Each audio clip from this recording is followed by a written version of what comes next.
Update nga tayo sa practice ng Gilas Pilipinas paghahanda sa fourth window ng FIBA World Cup Asian Qualifiers at gayon na rin sa SGA o Strong Group Athletics Philippine na lumalaban sa William Jones Cup. Eto nga, bago tayo mag-update sa Gilas, update muna tayo dito sa SGA. Kanina nga ay nakaharap nila ang koponan ng Korea.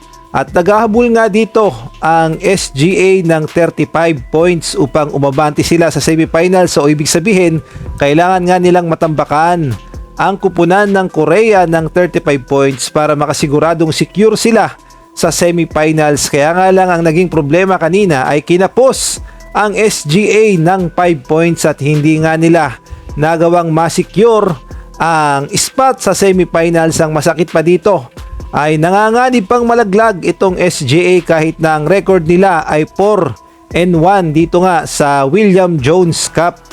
At ang pag-asa na lang ng SGA na umabante pa sa semifinals kung matatalo ng Japan ang Korea o muling matatalo ng SGA ang Chinese Taipei, at kung hindi nga nangyari yan, automatikong eliminated na itong SGA kahit na may record silang 4-1. At pag nangyari nga yan ay hindi na nga madidepensahan ng SGA ang kanilang corona sa William Jones Cup dahil ang SGA ang defending champion.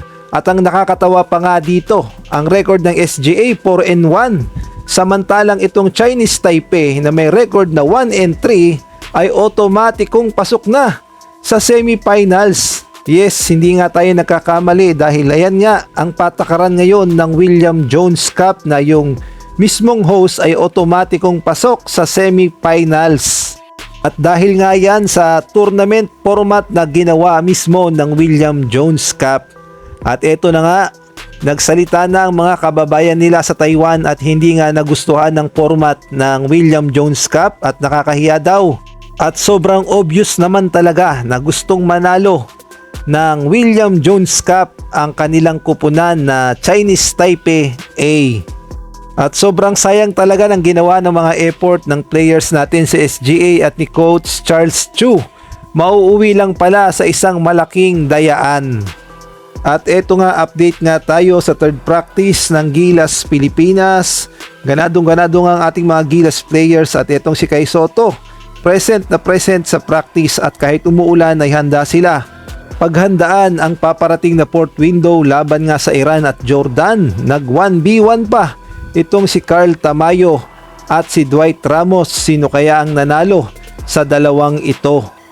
Dito nga sa in-upload ni Hinebra Boy Ball Ballers, full credit po sa iyo sir. Pahiram muna ng video, makikita natin na nag 1v1 itong si Carl Tamayo at itong si Dwight Ramos. Nakakatuwa nga lang pagmasdan na ganadong-ganado sa practice ang ating mga Gilas players at pinaghahandaan talaga nilang mabuti ang fourth window. At wala pa rin pala si Justin Brownlee at abangan natin ang kanyang pagbabalik.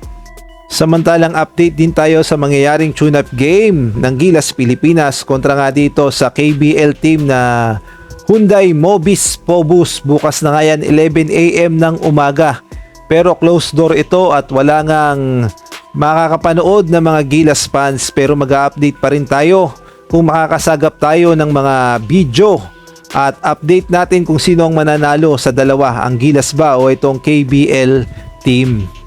At kung nagustuhan mo ang video na to, paki-like naman, paki-subscribe, paki-pindot ang notification bell para updated ka sa susunod kong i-upload.